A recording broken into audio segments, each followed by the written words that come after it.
Et vous entendez maintenant qu'il y a 4 intervenants, 4 femmes architectes. Donc ces 4 femmes, je vais les présenter. Et très vite, elles vont elles-mêmes se présenter elles-mêmes. Donc elles ont 7 minutes pour convaincre. Hein. Bon, après, vous n'allez pas choisir quelle est la meilleure aussi. On avait 7 minutes pour convaincre de très très grosses monstres. Donc 7 minutes, je coupe. Et après, on aura un petit débat et une deuxième table ronde. D'accord ? Donc, je vous présente déjà Sophie Berthellet. Donc, évidemment, ce sont toutes des femmes lauréates du prix Femme Architecte. Donc, comme le disait quelqu'un dans une grande culture.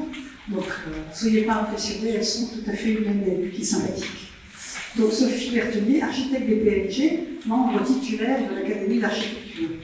En 1993, après avoir travaillé pendant près de 8 ans avec Jean Nouvel, Sophie Berthellet cofonde son agence BFT, puis SBBT Architecte en 2018.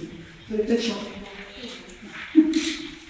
Elle est élue femme architecte en 2017, puis prix décerné par la loi avec le soutien du ministère de la Culture et de la Communication et le ministère de la Famille, de l'Enfance et des Droits des Femmes.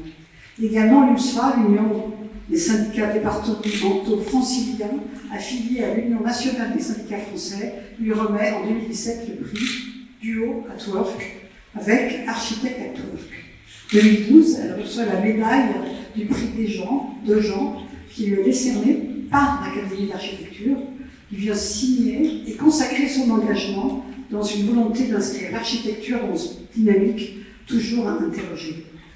Son regard sur les espaces, les volumes, la lumière, les matériaux a été reconnu par ses congénères. Son énergie, son engagement sont déployés dans différents domaines qui ont dépassé les limites de l'Hexagone, faisant entendre sa lecture de l'architecture dans différents pays. Elle s'est engagée et a participé à différentes expositions en France et à l'étranger, notamment à Buenos Aires, à Madrid, à Sao Paulo, à l'Institut français de Düsseldorf, à Paris, et à l'exposition de la Cité d'architecture et du patrimoine. Venise 2008, où elle fait partie des équipes exposées au pavillon français pour les Biennales. De même, en tant que conférencière, elle intervient dans différents colloques, Paris, Strasbourg, Orléans, Bordeaux, Madrid, Houston, en liaison avec le consulat de France, Delft, auprès de l'école d'architecture ainsi qu'à l'IFA, à Madrid. Différentes publications firent appel à son savoir, sa pratique, son expertise sur les matériaux, les façades, le développement durable, mais surtout ses lectures novatrices de l'architecture et la revue connue, telles que Archistorm, Archiscopie, AMC et la Martinière. Elle est impliquée dans différentes institutions, jury pour l'ordre des architectes de 2006 à 2016, membre délibératif de l'IFA, Institut français d'architecture de 2004 et 2006, membre du conseil d'administration de l'IFA et membre titulaire de l'Académie d'architecture depuis novembre 2019. Elle s'est engagée aussi en tant que designer dans une collection étroite et renouvelée avec une collaboration étroite avec des spécialistes de nouveaux matériaux, aussi bien en France qu'à l'étranger. Elle a ainsi réalisé une série de mobilier urbain exposés dans différentes galeries. Donc Sophie, c'est à vous de vous présenter. Bien, merci Catherine pour cette sorte d'éloge. Je vais avoir du mal à prolonger, sauf que je vais vous montrer donc quelques sélections de quelques projets et quelques réalisations qui vous montrent un petit peu la façon dont j'ai l'habitude de travailler depuis déjà de nombreuses années. Donc en fait, je suis portée par tout ce qui ressort de la matière, tout ce qui peut permettre finalement à l'être humain de se retrouver dans les espaces construits, que ce soit l'habitat, les espaces de travail, ou bien dans l'éducation, dans tous les domaines.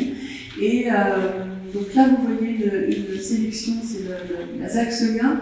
C'est un ensemble de logements, il y a 200 logements que nous avons gagnés il y a quelques années sur le trapèze. Et donc en fait, il y avait une ligne directrice imposée par les journalistes et nous avons travaillé effectivement sur ce que c'est que l'usage dans l'habitat, la relation entre l'intérieur et l'extérieur. On travaille sur la lumière, puisqu'en fait,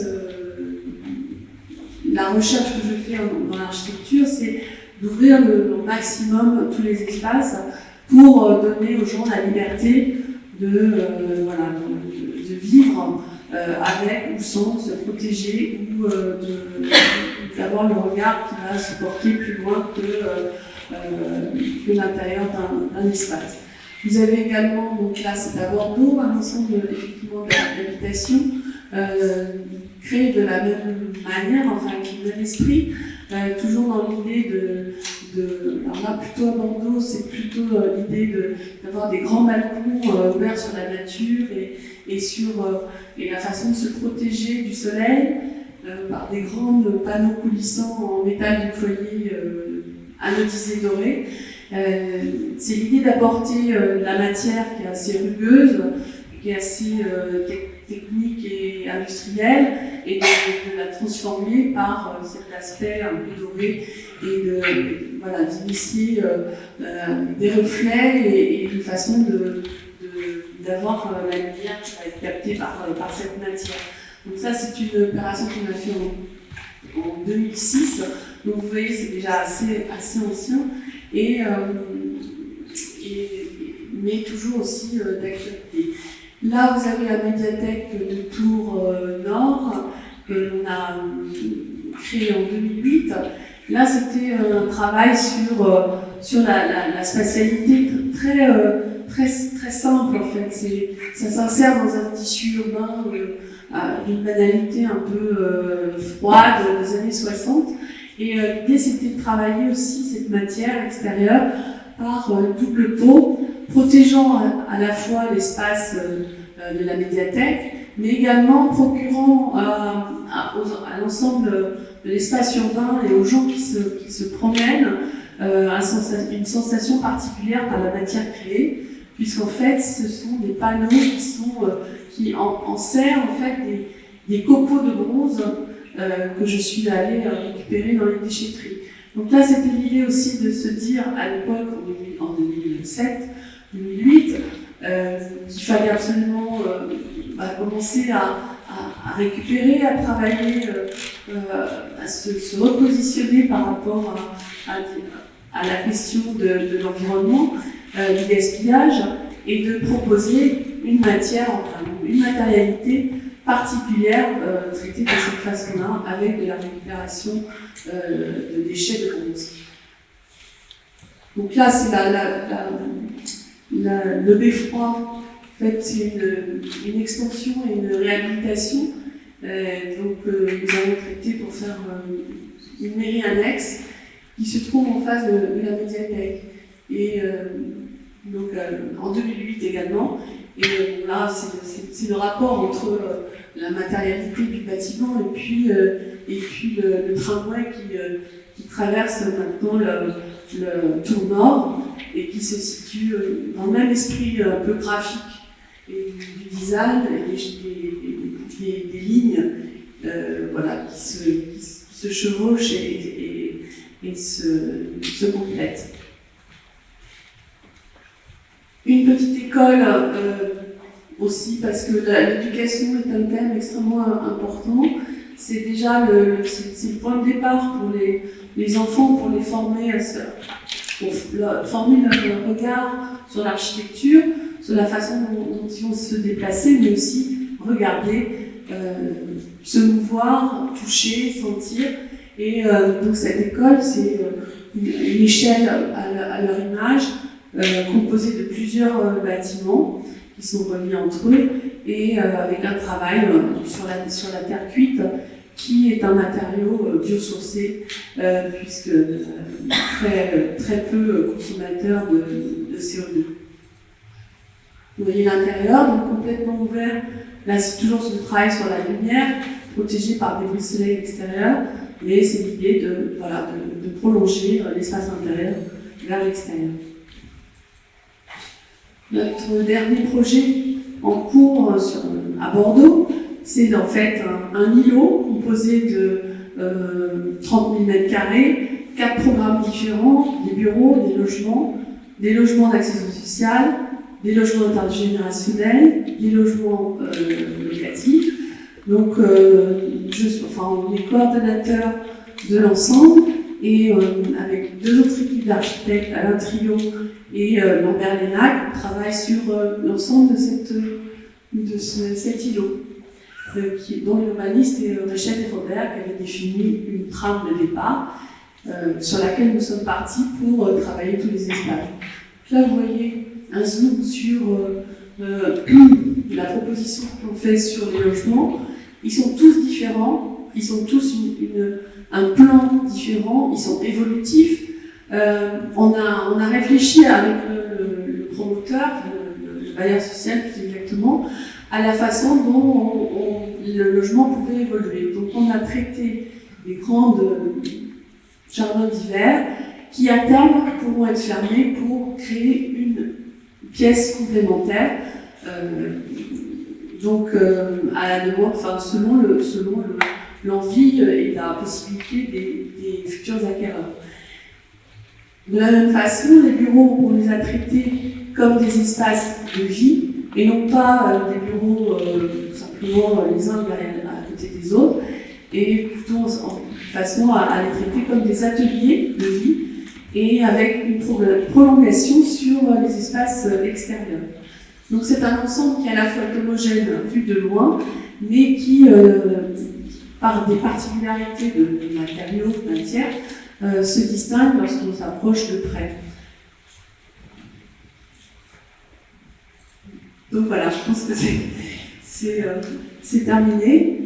Donc ce projet sera construit d'ici 1 ou 2 ans. Voilà. Bravo.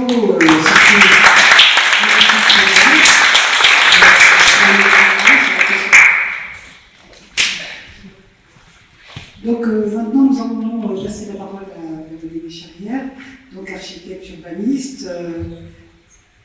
Je vais vous parler un petit peu d'elle. Donc, dans un monde en profonde mutation, où la qualité des milieux naturels et urbains se trouve menacée, l'acte de bâtir est au centre des réflexions. Véronique Charrière est architecte urbaniste, originaire de Luxembourg, exerçant son métier en France. Elle partage ses activités avec l'agence Bernard Tchoumi Urbaniste Architecte à New York et à Paris, en tant qu'associée de l'agence, et elle a créé l'agence VDA qu'elle fonde en 2017 pour développer ses propres projets. Dans le cadre de VDA, Véronique Descharrières défend l'idée d'une recherche s'appuyant sur l'intelligence collective et considère la nécessité d'explorer l'architecture comme une matière au croisement de plusieurs disciplines. Capable de concevoir des projets ou des dispositifs parfois iconoclastes et toujours innovants, ses recherches se concentrent sur des situations ou des scénographies capables de révéler le caractère des lieux et de favoriser une meilleure symbiose entre l'homme et son environnement. Forte de recherches et d'expérimentations menées in situ dans le cadre de workshops ou d'événements collectifs, Véronique Descharrières entend ainsi participer à des stratégies inédites permettant d'interroger le potentiel du projet architectural et ses capacités à œuvrer à la mutation des comportements. Professeure invitée dans plusieurs écoles et institutions, elle obtient la distinction de chevalier des arts et des lettres en 2012, le prix des femmes architectes Arva pour l'œuvre originale en 2015, et en 2019, elle devient membre titulaire de l'Académie d'architecture à Paris. Véronique, c'est à vous.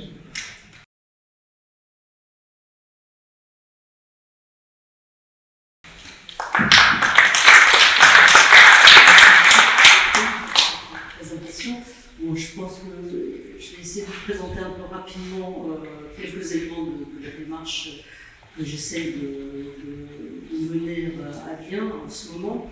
Et peut-être pour ça, comme Catherine l'a dit, je suis architecte libéral. Je travaille depuis 1990 avec Bernard Tchoumi. On a fait à ce titre plusieurs grands concours, dont le Frémois, dont le musée, l'Acropole, le Zénith de Limoges, le Zénith de Rouen, donc des grands édifices publics que j'ai dirigés dans la phase de conception et de chantier. Et puis, parallèlement, j'ai mené aussi une série de concours et d'expérimentations avec d'autres architectes, des concours internationaux. Et en 2005, arrive sur nos tables un projet tout à fait particulier et étonnant dans ce programme, celui du parc zoologique de Paris, la rénovation du parc zoologique de Paris. Et donc c'est un petit peu comme ça que commence aussi une histoire, je dirais, de la manière de repenser l'architecture dans nos métiers, dans notre approche sur la ville. Je crois que tout à l'heure on a parlé justement de la ville et de la densité urbaine. Et ce projet, je veux dire pour moi en tout cas de parc zoologique, a été un véritable tremblement de terre dans ma façon de concevoir les choses, dans ce que j'avais appris et dans effectivement la génération dans laquelle on a été amené à suivre et à avoir certains projets. Donc le programme effectivement de ce parc zoologique, il s'agit d'une rénovation urbaine, puisque le site existait, il a été construit en 1931 lors des expositions internationales de 1931. Très grand site, très grande ambition. Il y avait ce grand rocher qui culmine à peu près à 70 mètres d'eau, tout en faux rocher, donc en béton en fait, en béton structurel sur des mailles d'acier. Et donc il s'agissait de réinstaller sur ce parc des animaux, mais surtout dans une conception, je dirais, du XXIe siècle, qui est effectivement du tout celle du XIXe siècle. Et c'est à ce moment-là que dans cette réflexion sur l'animalité, j'étais amenée à me reposer toutes les questions de notre ergonomie en tant qu'espèce humaine sur la planète, en tant qu'espèce humaine, la façon de produire et de créer nos habitats dans les cités. Et je veux dire qu'effectivement, ce projet du parc zoologique a permis de reposer de nouvelles fondations et de nouvelles attitudes vis-à-vis de l'architecture. C'est vrai qu'on avait tendance à imaginer, jusqu'à présent, en tout cas moi j'avais tendance à imaginer ça, que l'architecture c'est effectivement cet art de savoir abriter, protéger et magnifier pratiquement ces abris, ces protections que sont nos bâtiments et qu'on crée un peu comme des objets subliminaux, un peu exceptionnels, et nos villes sont un petit peu représentatives de ça, puisqu'on y retrouve toute une collection de ces objets-là. Et sur le projet du parc zoologique, je me suis dit que cette attitude-là était évidemment pas du tout adaptée et qu'il fallait repenser notre position architecturale en regardant un petit peu comment l'animalité, mais plus que l'animalité, les sciences du vivant pouvaient nous enseigner une autre façon de notre approche. Et c'est à ce moment-là qu'effectivement, j'ai pu travailler sur ces notions plutôt d'architecture poreuse, d'enveloppe symbiotique, de lieux de partage de territoires, et des territoires qui peuvent être justement partagés avec des temporalités différentes. Ici, vous voyez donc la serre qui est une serre bioclimatique et qui permet justement de contrôler et surtout de moduler le climat parfaitement à l'intérieur de l'espace, de façon à ce que les espèces vivantes puissent être adaptées en permanence, été comme hiver, à l'intérieur de ces espaces. Donc toute une série de dispositifs qui sont effectivement tout à fait intéressants et qui permettent aussi de reposer la question de nos architectures urbaines, ce dont on a parlé tout à l'heure. Alors voilà, ici vous avez encore quelques vues de ce parc zoologique. Je ne sais pas, vous êtes parisien, donc j'imagine que certains d'entre vous le connaissent, mais c'est une grande promenade, une grande découverte finalement de 5 écosystèmes fondamentaux de notre planète qui a été évidemment reconstitué et avec comme programme moteur, et ça encore c'est quelque chose de tout à fait fondamental pour ce travail-là, et que je pense qu'on peut effectivement être amené à réfléchir dans le futur, dans nos villes, c'est la question du bien-être. C'est-à-dire que le programme, et le seul programme qu'on a eu de la part du client, qui est le Muséum d'histoire naturelle, était de dire, pourvu que vous créiez du bien-être pour nos animaux, et ça on le vérifiera parce qu'ils se reproduiront, parce que justement il n'y aura pas de pathologie qui sera détectée à l'intérieur de leur façon de vivre les espaces. Donc vous pouvez produire ça, vous aurez gagné votre vie. Vous pouvez faire ce que vous voulez, finalement, on est un peu carte blanche, mais la condition, c'est le bien-être animalier. Et je trouve que finalement, c'est une bonne façon d'approcher un programme architectural. Ici, vous voyez justement ce qu'on appelle des prépares qui permettent à un moment donné, justement, d'utiliser des espaces pour différentes espèces à différents moments. Avec le grand rocher en fond de perspective. Voilà. Donc, on va utiliser la valeur sur le parc zoologique. Je vais passer aux images. Oui, on peut. Ah voilà. 6 minutes, alors on va donc ce que je voulais vous dire, c'est qu'effectivement ce parc zoologique a été quelque quelque chose, un élément fondateur de cette réflexion sur l'architecture que j'appelle l'architecture du vivant. Et ici, vous voyez donc dans le prolongement de cette réflexion, un projet donc, qui est l'Institut de la biodiversité à Saint-Martin, donc dans les Caraïbes. Là, un concours à nouveau que j'ai gagné justement avec l'idée en 2015 et qui a lui vraiment pour but d'être une base scientifique de ces écosystèmes tropicaux, qui sont effectivement ces écosystèmes tout à fait particuliers sur la planète, puisqu'ils regroupent la plupart de nos espèces vivantes, animales et plantations, et d'en faire une base, donc il y a une base scientifique qui déjà existe à travers la réserve naturelle, mais à travers cet outil-là, de pouvoir faire une véritable base de médiation avec le public, d'enrichissement des programmes scientifiques et de culture pour pouvoir revitaliser les espaces aujourd'hui qui ont été d'ailleurs dégradés par le cyclone Irma qui est passé en 2017. Donc là, vous voyez certains aspects justement du bâtiment qui se développent et qui se déploient dans la mangrove aux abords de la baie de Cristal. Ici, une vue justement où on réfléchit l'architecture aussi dans la tempête, dans le fameux cyclone. Donc il y a vraiment des simulations qui ont été poussées pour pouvoir permettre d'anticiper ce qui se passe à l'intérieur d'un cyclone de la force d'Irma. Donc ça, c'est la place depuis octobre, et je crois que c'est un dernier projet que je vais vous montrer aujourd'hui, qui, là encore, dans le même domaine, qui est justement sur un parc écologique. Je crois qu'on peut passer à d'autres projets. Merci. Et qui cette fois se trouve en Chine, où en fait c'est une société chinoise qui a acquis un territoire en Chine, dans les montagnes du Yanshan, un grand, d'ailleurs effectivement on le voit ici derrière, donc un grand territoire qui était en fait un terrain qui fait à peu près 500 hectares et qui était une mine à ciel ouvert, donc en fait une carrière à ciel ouvert qui a commencé effectivement à grignoter la montagne et ces derniers temps en Chine une grande conscience écologique pousse justement à pouvoir revenir encore en arrière de ces approches-là, et on nous a demandé de réfléchir à la renaturation de cette grande carrière et de cet espace, avec toute une série de programmes qui sont soit des programmes écologiques, soit un parc de loisirs. Il y a effectivement tous les systèmes d'accueil pour le public, les programmes d'hôtels, restaurants, écoles de biodiversité.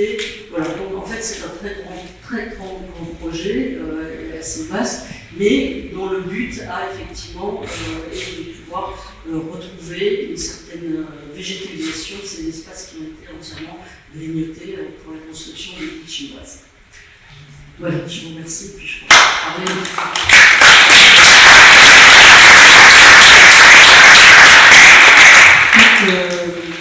Bien, ça fait rêver, on est allé en ce moment. Cécile Valescal, architecte évidemment, comme vous le dites, formée à l'ENSA de Bretagne en 1998, vous avez passé à l'UEFA, et vous avez été à la Polytechnique de Valence pour faire un Erasmus en 2000. Vous avez été ensuite à Paris-La Villette, DPLG en 2002, et vous avez effectué un post-diplôme de 2 ans à l'université de Kyoto au Japon. Vous avez travaillé sur des grands projets dans diverses agences parisiennes, notamment Architecture Studio ou bien chez Nicolas Michelin. Vous avez aussi travaillé à l'international, chez MMA à Dublin, chez JIMA, Nissi Jawa à Tokyo. De 2007 à 2016, vous enseignez un atelier de projet à l'École nationale supérieure d'architecture de Nancy, puis de Bretagne. Et en 2008, vous fondez la Lettre d'architecture 11e étage, en référence à son lieu de travail, d'étage d'un immeuble de l'architecte des 30 Glorieuses, Georges Maillot. En 2011, vous cofondez la Société d'architecture des moyens DOC de 120 m² en plein centre de Rennes avec 2 architectes et une paysagiste. Vous concevez, vous chiffrez, vous décrivez des projets et vous suivez vos chantiers seuls ou en co-traitance. La pratique de l'agence est tournée vers les marchés privés, principalement et en rénovation et extension, ainsi que les petits équipements et les espaces publics atypiques en milieu rural et urbain.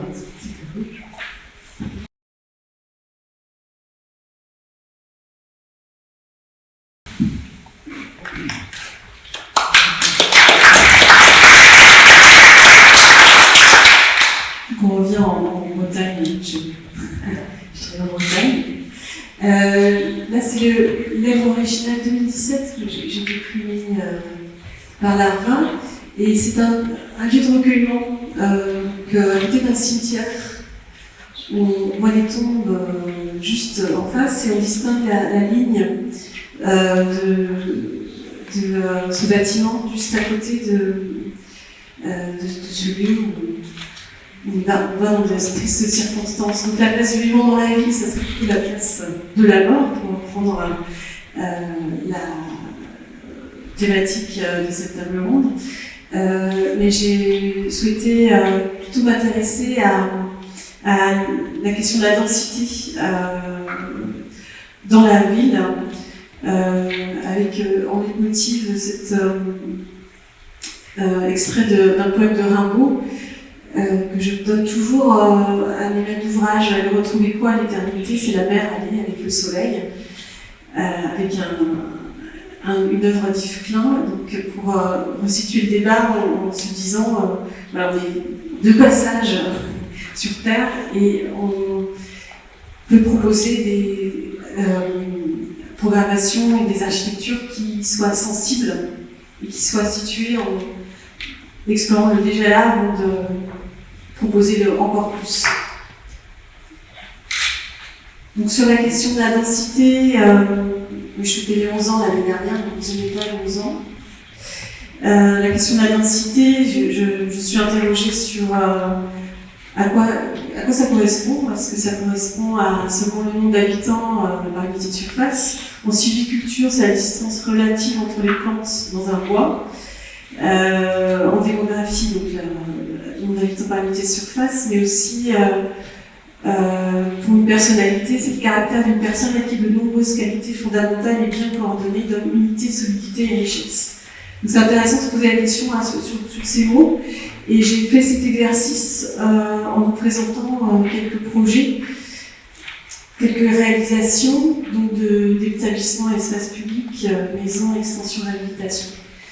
Et en essayant de ramener à ce terme de densité, comment moi je travaille en Bretagne, avec une toute petite structure, parce que je suis toute seule, même si on retraite pour des plus grands établissements, avec ce côté artisanal de l'architecture, pour essayer d'explorer la densité, le vivant dans la ville et la sensibilité en architecture.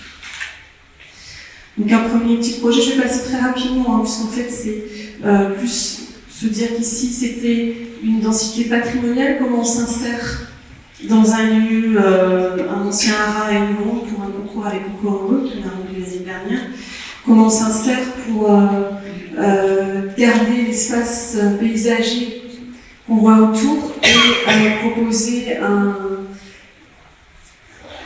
espace construit, un centre, une structure couverte qui s'insère vraiment entre des bâtiments existants. Ensuite, un autre projet sur la maison de recueillement, donc à Dinan, avec une densité émotionnelle, comment on répond là, non pas à une densité construite, mais à une densité vraiment du moment du deuil, et comment on peut alléger ce moment du deuil, tout en essayer de le consoler par une beauté et une sensibilité architecturale. La question de la densité d'usage.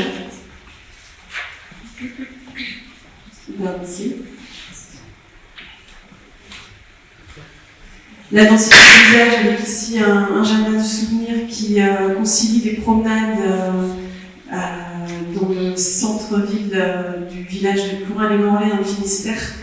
Un lieu de promenade avec un lieu de recueillement, avec un columbarium et des gavules enterrées dans le sol. Comment concilier ces usages avec une densité de programmation?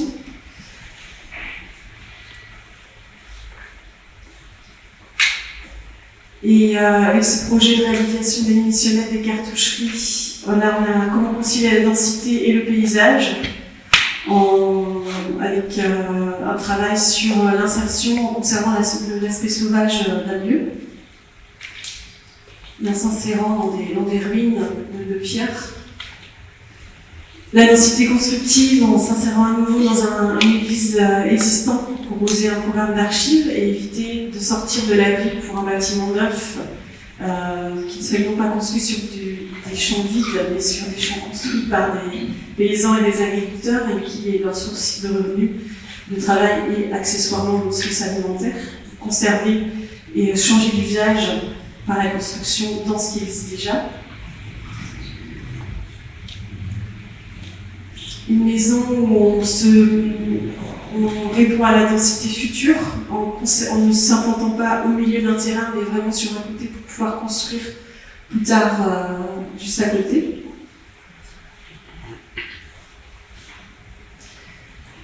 La densité respirante avec une toute petite maison sur une parcelle en ville de 170 mètres carrés. En ayant une faille à l'intérieur, on peut rester en proposant une faille qui puisse ouvrir sur le paysage, en étant à la fois très petite, très dense et avec une ouverture qui apporte de la lumière. Une densité avec un empreinte paysage, en évitant de construire sur l'arrière, sur le jardin, et en conservant à la fois le jardin pour soi, mais aussi pour les autres, pour les voisins qui peuvent toujours le contempler visuellement.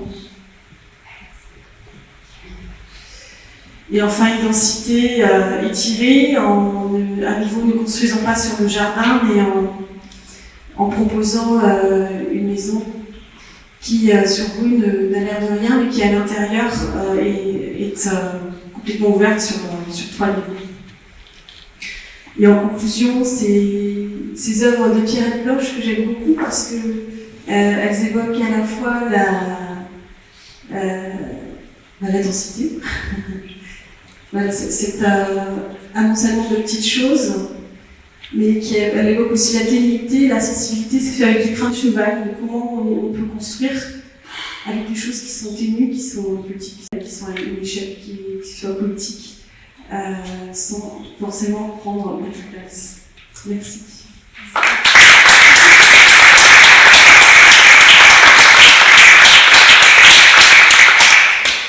Nathalie Rémy-Cagan, vous êtes née à La Rochelle, vous avez commencé vos études à Bordeaux, vous êtes diplômée architecte DPLG de l'école spéciale l'ENSA de Paris-Belleville en 89, titulaire de la DEA, le projet architectural et urbain à Paris, à l'Institut français d'urbanisme. En 1994. Lauréate de la bourse Delano et Albrecht de l'American Institute of Architects en 1990, votre diplôme a été sélectionné pour une exposition 20 ans d'enseignement de l'architecture en France au Salon de l'Architecture.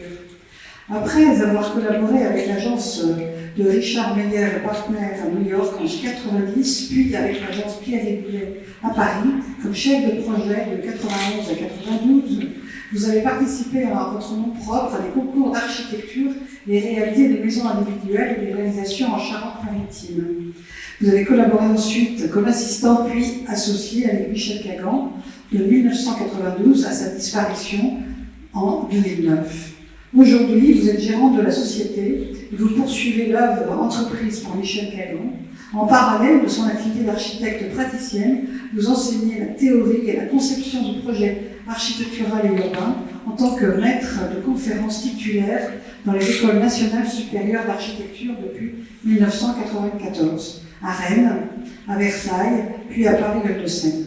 Vous avez publié de nombreux articles dans des revues d'architecture et des ouvrages sur la ville et l'architecture. Vous avez obtenu la mention spéciale en 2015 du prix Femmes Architectes et vous êtes titulaire de l'Académie d'architecture depuis octobre 2016 et architecte conseil de la ville de Chenevière-sur-Marne depuis 2015. Bravo.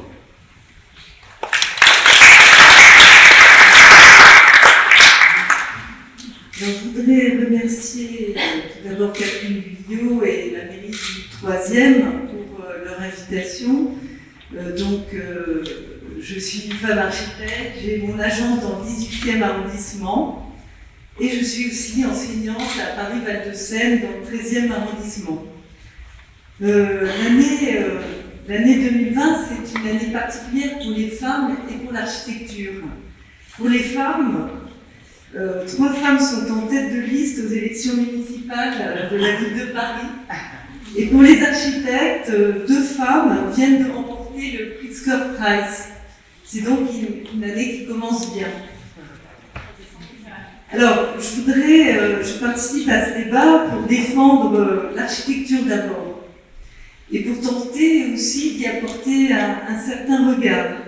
J'écoutais hier une émission avec la voix de Delphine Seyrig qui parlait sur France Culture des femmes, et j'avoue que j'ai apprécié la manière qu'elle avait de parler des femmes et sa manière sensible. Est-ce que les femmes architectes ont quelque chose de plus sensible, de plus proche de l'humain à faire partager? C'est une question. Je pense qu'il faut leur donner une chance de pouvoir le faire. Et par exemple, avant de parler des concours, des prix et des récompenses dont parlait tout à l'heure Catherine, je pense qu'il faudrait inviter plus de femmes à participer au concours d'architecture. Lorsque je suis dans un jury, j'essaie toujours de faire passer au moins une candidate femme sur les 3 ou 4 retenues pour faire le concours. C'est, disons, une première étape qu'il faudrait essayer de pouvoir faire respecter. J'ai eu moi-même dans ma formation d'architecte un modèle, Edith Girard, une femme architecte qui était mon professeur, avec laquelle j'ai appris à dessiner et à faire des beaux logements, en tout cas à essayer. Et cette transmission a été très importante pour moi. Et je pense qu'elle avait une manière de parler de l'architecture différente. Et j'espère pouvoir prolonger sa connaissance. Alors, nous avons construit au XXe siècle, plus que dans tous les siècles précédents. Les évolutions climatiques, la conservation et la valorisation du patrimoine nous portent aujourd'hui à nous questionner sur la croissance des villes. Dans la ville métropolitaine d'aujourd'hui, comment trouver une limite à la ville sans limite? Comment densifier, préserver le patrimoine architectural, mais également la vie humaine, son espace vital? Il est nécessaire de réapprendre la valeur du site, du paysage naturel, de l'orientation solaire, mais aussi de l'espace et de l'échelle humaine. Retrouver de vrais espaces naturels dans la ville, redonner des respirations, harmoniser le bâti et l'espace public, cela devrait être l'ambition de tous les élus. C'est pourquoi j'insiste sur la nécessité de formation des élus et des maîtres d'ouvrage à l'architecture et à la ville. Voilà, c'était une petite introduction dans le vif du sujet, je dirais. Donc, dans mon activité professionnelle, je me suis d'abord consacrée à la réalisation de logements individuels, de rénovation, d'extension de maisons, avant d'aborder la plus grande échelle, celle des immeubles collectifs et des équipements publics. Sur cette image, ce sont les 10 projets de l'agence qui nous ont occupés pendant ces 10 dernières années. Alors, rapidement, pour les énumérer, le premier, c'est une résidence étudiante à Paris, dans le 13e. Le second, c'est un centre culturel et social à Rennes, dans le 11e. Le troisième, c'est 100 logements sociaux à Beauregard. Ensuite, une rénovation à Val-de-Reuil de logements sociaux. Et enfin, les derniers projets dont je vais vous parler un petit peu plus, en développant un tout petit peu plus. Donc, prochaine image. Donc, à Marseille, dans un contexte hétérogène, entre zones pavillonnaires et grandes emprises commerciales, sur l'avenue de Mazade, en vis-à-vis de l'unité d'habitation de Le Corbusier, nous avons inscrit 86 logements et commerces dans une figure urbaine clairement identifiable, basée sur le carré. Prochaine. Nous avons créer une cour ombragée, végétalisée. Notre objectif était de réaliser un immeuble villa tel que Le Corbusier l'avait formulé, un immeuble de maison desservi collectivement, chaque logement étant traversant avec des terrasses et des doubles hauteurs. Suivant. À Perpignan, nous avons poursuivi cette recherche avec des logements sociaux pour créer une entrée de ville dans un quartier en plein renouvellement urbain. Suivante. Le principe des coursives permet d'offrir des espaces extérieurs où les habitants se rencontrent et des logements traversants, ventilés naturellement, avec du soleil le matin, du soleil l'après-midi. Suivant. À Rouen-Châtelet-Espoir, il s'agissait aussi de densifier le tissu urbain distendu, celui d'un grand ensemble, pour créer un bâti plus fragmenté, associant logement collectif et maisons individuelles. Suivante. Autour d'une venelle centrale, c'est presque fini, les logements présentent des typologies variées, proposant des mixités avec des duplex en double hauteur, des logements traversants, des terrasses. La rénovation énergétique de la Cité d'Artistes à Paris dans le 15e arrondissement pour la RIVP, et c'est un des premiers projets de notre agence, ça a été l'occasion de montrer qu'on pouvait atteindre des performances thermiques requises en évitant l'isolation par l'extérieur, préserver l'architecture. Ça a été l'occasion aussi, suivante, de végétaliser les cours et les toitures, d'améliorer les espaces communs. Suivant. À Tours, pour Tours Habitat, dans un écoquartier, nous avons répondu aux questions environnementales par l'architecture. Bien orienter les logements, trouver des protections solaires, ménager les privacités. Suivante. Développer les terrasses, les logements traversants, les toitures végétalisées, mais aussi créer des liaisons piétonnes, un jardin partagé. Ceci est un credo de notre agence. Suivante. Le lycée Aristide Briand est un lycée professionnel au cœur du Blanc-Ménil pour la région Île-de-France. Il est important de redonner au lycée une présence dans le quartier en requalifiant la cour et l'entrée du lycée. Suivante. Nous avons démoli 2 bâtiments pour le réaliser un seul, en plus compact, en rassemblant les programmes d'ateliers et le CDI en un seul bâtiment. Cela permet de libérer et de végétaliser l'angle de la parcelle et d'offrir une meilleure relation au quartier. La création d'un auvent linéaire a permis de relier tous les bâtiments entre eux. Suivante. À l'intérieur, la lumière naturelle a fait l'objet de beaucoup d'attention. Nous avons traité avec du bois la bibliothèque au cœur du bâtiment pour le rendre plus chaleureux et donner aux jeunes l'envie d'y aller. Les brises suivantes.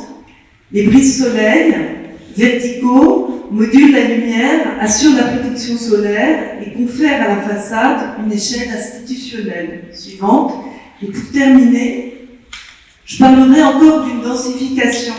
Nous avons étudié pour la CEMAPA la faisabilité d'implanter une tour sur une parcelle à l'articulation entre la Seine et le périphérique à l'est, une situation exceptionnelle dans Paris.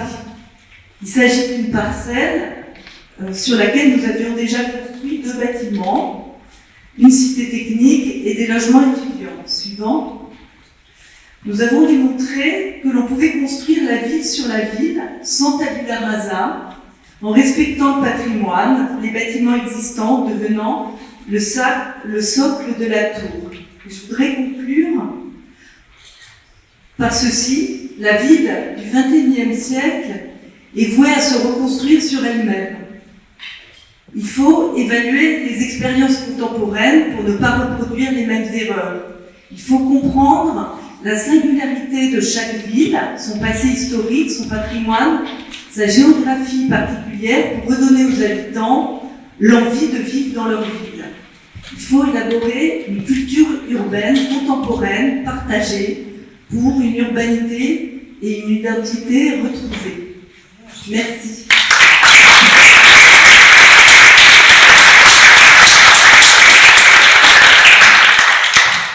Maintenant, on va poser quelques questions, par exemple à Sophie Bertelier, toujours dans le titulaire d'académie, toutes ces femmes sont presque toutes membres de l'académie. Je pense que bientôt à l'académie, il n'y aura plus que les femmes qui ont des femmes d'architecture. Il y a des jeunes à faire rentrer. Donc, pour vous, Sophie, l'architecture a été dévalorisée, dévoyée de ses définitions en mettant au centre la construction et les principes normatifs. La vision des promoteurs sur le rôle de l'architecte est souvent réductrice. L'architecture se doit de respecter les règles de construction et doit avoir une éthique en intégrant les lois et les normes. Et au-delà de cet aspect, l'architecture doit ne pas oublier l'humain dans sa conception. L'architecture, elle, doit apporter une protection, bâtir, c'est créer un lieu sécure pour se sentir protégé. Mais c'est aussi replacer l'humain au centre, l'être vivant, en respectant la nature et en renversant les cursus normatifs. Pour vous, l'architecture est une œuvre poétique qui met en avant les sens et les usages, le toucher, l'ouïe, la vue, les couleurs, les odeurs, qui doivent contribuer au bien-être de l'habitant. Vous avez créé le concept de la haute qualité architecturale. Pouvez-vous nous en dire plus? Oui, effectivement, l'idée de créer ce manifeste, ou en tout cas répondre de cette façon, c'est l'occasion de réfléchir sur ce qu'est la qualité architecturale de façon générale. Tous les architectes se posent la question, mais là, c'est plutôt d'y répondre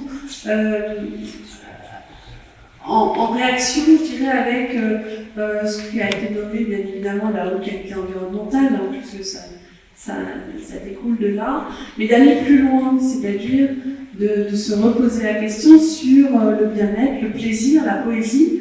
Tout le monde sait que la poésie et l'architecture, c'est la même chose. Et puis c'est aussi repartir de concepts qu'avait défini aussi Heidegger en 1951 sur habiter, penser, bâtir. Ça veut dire la même chose, ce sont les mêmes étymologies. Et donc, la HQA, pour moi, c'est une façon de travailler les concepts et remettre les espaces sensitifs, les sens au centre de la conception architecturale. Donc c'est pour ça qu'on a créé un groupe de travail, dont Véronique Descharrières fait partie, Catherine Hulot, mais également un médecin, Ragnar Wissmann, qui travaille sur la santé environnementale, un psychologue clinicien, Jean-Luc Bosnin, qui lui travaille plutôt sur le ressenti de l'être humain face à une matérialité ou une spatialité. Également d'autres architectes, enseignants, chercheurs. Donc voilà, on est en pleine réflexion, on espère, on pense fournir des travaux écrits d'ici quelques temps, mais c'est vraiment l'idée de combattre les normes. En fait, moi c'est dans mon travail depuis 25 ans où on est confronté à certains donneurs d'ordre qui vous disent finalement la lumière naturelle, il faut la réduire à son strict minimum, c'est-à-dire que toutes les normes, que ce soit la RT 2012 ou toutes les normes environnementales, ont défini des critères sur la lumière, sur le volume, sur les matières, sur l'environnement. Et aujourd'hui, on est quand même confronté à ces aspects normatifs très réducteurs. Et c'est la raison pour laquelle donc, voilà, j'ai décidé de monter ce groupe de travail. Parfait. Véronique Descharrières, vous travaillez sur les questions de l'écosystème, la biodiversité. Vous vous interrogez sur comment faire en sorte qu'une ville dense intègre tous ces paramètres et interactions entre les différentes matières vivantes, inertes, animales, végétales. Comment partir des matières inertes existantes et comment peut-on reconstruire la ville sur la ville, densifier la ville, oui, mais comment? Vous abordez vos projets pour mettre la notion de biodiversité. Donc, comment prendre en compte le vivant dans la ville? Voilà la question que je vous pose. Voilà un vaste sujet.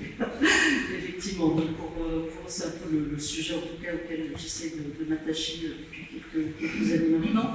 Et du reste, sur la question de la densité, justement, c'est véritablement de se poser la question qu'est-ce qui différencie par exemple l'idée ou l'impression qu'on a d'une ville comme Rio de Janeiro de celle de Paris, de celle de New York ou encore Hong Kong et autres.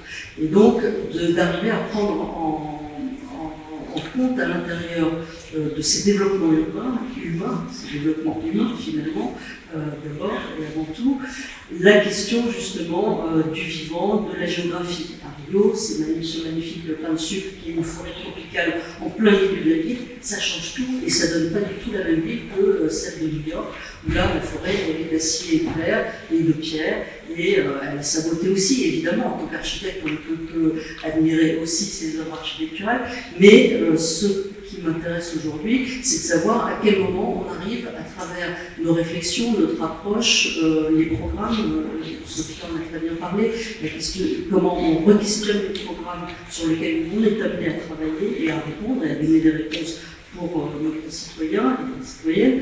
Donc c'est véritablement d'arriver à se saisir de cette question et d'y intégrer à l'intérieur les paramètres qui sont, tu parles de poésie, moi je parle du vivant au sens très très large, c'est-à-dire l'animalité. Alors c'est vrai que c'est quelque chose qui, depuis par zoologique, finalement me questionne et me re-questionne en permanence, me poursuit. Comment rendre une girafe heureuse dans son habitat, on va dire, reconstituer, reconstruire. Même chose pour un rhinocéros ou un zèbre. Bon, je ne sais pas si j'ai la réponse aujourd'hui, mais en tout cas, le fait de se poser ces nouvelles questions apporte effectivement des perspectives nouvelles que j'essaie justement de pouvoir introduire dans l'architecture et dans la réflexion sur les projets de la ville. Cécile Mescam, vous êtes le projet, l'humain est au cœur de vos préoccupations. La mémoire de l'humain même dans vos projets, comme le cimetière, vous avez le souci de respecter la place de l'humain dans vos projets, dans toutes ses dimensions, que ce soit pour les élus, le maire, les usagers, pour qui vous allez concevoir des espaces adaptés à tous. C'est aussi pour vous le respect des artisans qui viennent compléter votre savoir-faire. C'est aussi en puisant dans les ressources locales que vous proposez vos projets, la matière présente, les éléments structurants existants. Parlez-nous un peu de votre façon de travailler et comment vous envisagez une vie dense pour vous, 11e étage. C'est donc que vous pratiquez déjà la densification. Pour vous, comment construire cette ville dense et respectueuse des habitants? Alors je disais en présentant les projets, j'aime bien l'échelle de l'artisanat. Ouais, je défends une approche, comme tu dis, humaine, et aussi un peu d'acupuncture, c'est-à-dire en effet, être en lien direct avec le site, les futurs usagers, les maîtres d'ouvrage, avec tous les gens qui vont à la fois être partie prenante de la conception, mais qui vont bien sûr habiter le lieu. Et je trouve d'une part qu'il y a une approche interdisciplinaire à avoir, d'où le fait de présenter, comme je l'ai fait au début, une œuvre d'Ivien, une partie de poème ou une œuvre plastique, c'est de convoquer l'ensemble de nos sensibilités, qu'elles soient artistiques, mais je pense qu'il y a aussi une sensibilité dans la technique et dans la façon analytique de voir les choses. C'est-à-dire qu'on trouve des choses pas forcément en les cherchant, c'est la sérendipité, c'est-à-dire qu'on ne va pas forcément chercher et trouver quelque chose dans la direction dans laquelle on est allé au départ.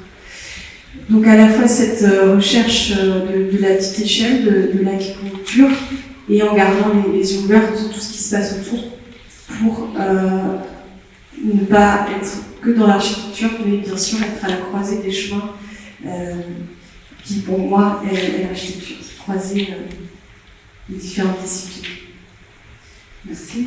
Nathalie, sur les questions environnementales, votre agence a toujours été attentive, sur les questions de patrimoine et de réhabilitation également, sur le patrimoine 20e, vous voulez conserver les bâtiments de qualité et densifier la ville. Densifier, ce qui ne signifie pas évidemment faire table rase, mais qui passe par une densification, mais pas seulement. Vous abordez avec vos étudiants la question de la ville verticale, notamment comme une ville verticale, comment va-t-elle offrir à ses habitants une place à chacun pour se retrouver et des lieux de vie communs? Vous avez vécu aux États-Unis, notamment à New York. Quel enseignement tirez-vous de cette façon de concevoir la ville? Comment faites-vous jouer les pleins et les vides? et quelles sont les spécificités à conserver à l'humain pour qu'il apprécie la ville dense? Alors, Hélène, sans Central Park, Manhattan serait invivable. Donc c'est ce grand parc urbain central qui fait que les tours et la densité autour est supportable. Et c'est un équilibre entre le plein et le vide. Il se trouve que dans la continuité de Michel Kagan, j'enseigne un exercice de projet avec mes étudiants sur la tour métropolitaine. Et ce qu'on recherche à faire avec nos étudiants, c'est à créer des espaces de vide et d'échange à l'intérieur des tours. Non pas les tours telles qu'on les connaît, de promoteurs où on remplit tout et on empile les étages les uns au-dessus des autres, mais au contraire, des tours dans lesquelles l'espace intérieur est très important et permet aux habitants de se rencontrer, permet éventuellement de créer des espaces végétaux à l'intérieur et permet de créer ce qu'on appelle la rue verticale. Voilà, donc c'est une recherche un petit peu ambitieuse, un petit peu aussi utopique, on va dire, mais c'est une utopie qui n'est pas impossible à réaliser. On commence déjà à avoir des exemples intéressants de plus en plus, ça commence progressivement à venir, et je pense qu'il y a véritablement une réflexion à avoir. Alors, non pas que je pense qu'il faille mettre des tours partout, hein, je pense qu'il y a des lieux pour tout. Il y a des endroits, par exemple, à la Défense, je pense qu'une tour de plus, c'est quelque chose qui peut tout à fait s'envisager. Par ailleurs, dans l'histoire, l'architecture, il y a toujours eu des éléments verticaux qui ont marqué le croisement de deux rues, un repère vertical dans la ville. Et c'est très important, la question du repère dans la ville, le continuum habité égal, par exemple, haussmannien, n'est possible que s'il y a des vides, des places, la place de la Concorde, toutes ces places parisiennes, ou alors la Seine qui traverse Paris et qui rend finalement tous ces espaces très denses, hein, comme le quartier de l'Opéra par exemple, qui a une très forte densité, possible grâce à ces espaces publics qui rendent l'échange, la vie humaine supportable et possible. Et je rajouterais aussi qu'en plus de cet équilibre entre les vides et les pleins, il y a également, alors je sais que c'est pas très à la mode, mais la question de la notion de la beauté. Hein, je crois que la beauté, Sophie parlait de la poésie, et c'est quelque chose qui rend les gens heureux et qui permet effectivement de supporter peut-être des densités plus importantes. Je repense encore au quartier de l'Opéra, où effectivement les immeubles laissent, avec leur rythme répétitif, très musical, hein, cette harmonie. Je trouve que dans l'architecture, on doit retrouver cette harmonie musicale, les rythmes qui font que l'homme se sent plus heureux.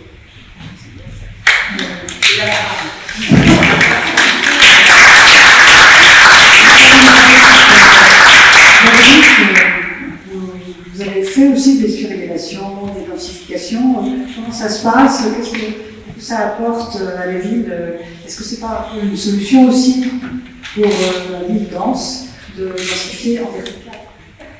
Oui, alors évidemment, la fameuse ville sur la ville, c'est celle à laquelle on rêve tous. Moi, j'ai même rêvé, à une époque, j'avais fait un concours justement au Japon sur les aérostations, qui était vraiment cette espèce de couche stratosphérique absolument intéressante. Et d'ailleurs, je l'avais proposé d'ailleurs à la mairie de Paris aussi en 2001. On m'a dit c'est pas d'actualité. À Paris aujourd'hui, on plante des arbres, c'est tout. J'ai ok. Mais les aérostations avaient pour but de pouvoir justement venir s'insérer là aussi peut-être dans une creuse verticale et de venir proposer justement une série programmes tout à fait différents de l'habitat. Ça pouvait être des cafés, des restaurants, des cinémas, des lieux de culte, des lieux de repos, des spas, etc. Enfin, toute une série de programmes. Et à Paris, pour Paris, évidemment, j'avais pensé plutôt à cette mise en valeur de la 5e façade parisienne qui est absolument spectaculaire. Et c'est pour cela aussi qu'on appelle Paris la plus belle ville du monde, grâce à ses toitures et autres, qui ont fait rêver beaucoup de cinéastes, de peintres, de photographes. Et donc, ces aérostations venaient un peu se loger comme des bulles d'apesanteur au-dessus de la ville. Bon, effectivement, j'ai compris qu'avec la mairie de Paris, c'était pas si facile que ça à mettre en œuvre. Et aujourd'hui, je suis en train de mettre en œuvre une surélévation. Là, effectivement, on s'aperçoit que techniquement et financièrement parlant, c'est pas si simple que ça. Voilà. Donc, ce rêve de la ville sur la ville, je l'ai toujours. Mais par contre, effectivement, ça pose beaucoup de questions techniques, programmatiques et d'autorisation. Ça, c'est ce à quoi on se pose. La poésie, vous y avez tout un peu parlé de la beauté. C'est vrai que la première fois que j'ai entendu Sophie Berthollet parler de poésie, j'ai trouvé ça très beau et j'ai un peu émerveillée. Donc je pense qu'il faut remettre un peu de poésie dans la vie de tous les jours et dans notre façon d'exister. Et beaucoup de poésie dans les travaux de Cécile Lescap également. J'étais très touchée par son travail, par la sensibilité, la douceur et la finesse, et en même temps aller jusqu'au bout du projet, jusqu'aux petits détails.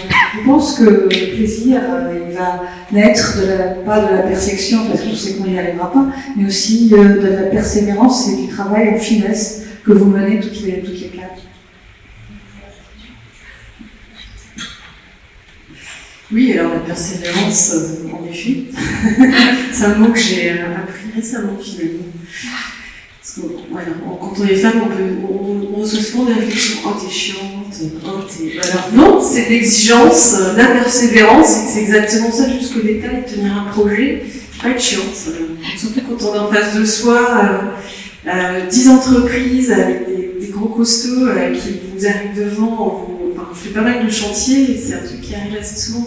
C'est, je lisais Charlotte Perriand dont la fille racontait une anecdote sur un chantier où Charlotte Perriand est arrivée et a voulu déplacer une prise électrique et l'artisan n'a pas voulu. Il a fallu qu'elle insiste, qu'un homme vienne demander à l'artisan de quitter le chantier parce que elle, en tant que femme, l'artisan, bon, c'était il y a 50 ans, mais je pense que on arrive, moi je le vois encore tous les jours. Donc le détail, en effet, quand tu parles de persévérance et d'arriver à ce niveau d'exigence, il faut trouver des stratégies en tant que femme architecte pour en venir à ce qui nous réunit ici, mais pas que. Il faut en effet avoir une persévérance très, très grande pour à la fois garder en soi la poésie, la recherche de beauté, la recherche de bien-être, que vous avez abordé toutes les trois, et la tenir à bout de bras jusqu'au bout pour qu'à la fin, à la livraison du chantier, on fasse ça y est, ce que j'ai voulu mettre en place avec tous les maîtres d'ouvrage et pour les usagers, soit arrivé au bout. Donc c'est un très beau mot, la persévérance. La persévérance et l'obstination aussi. Hein.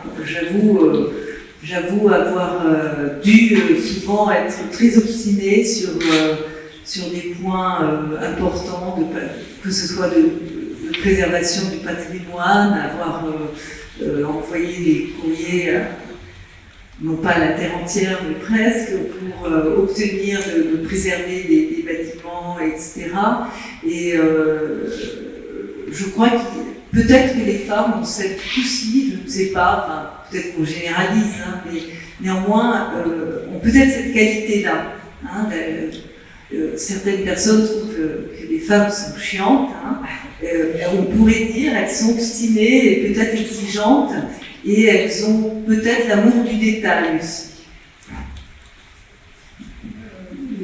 Dernier point que je vais aborder rapidement, bien Madame Lemelin, vous avez eu un prix, le prix pour sa architecte, et est-ce que vous pourriez dire ce que ça a eu comme conséquence dans votre vie professionnelle, et bien sûr si vous le recommanderiez à d'autres?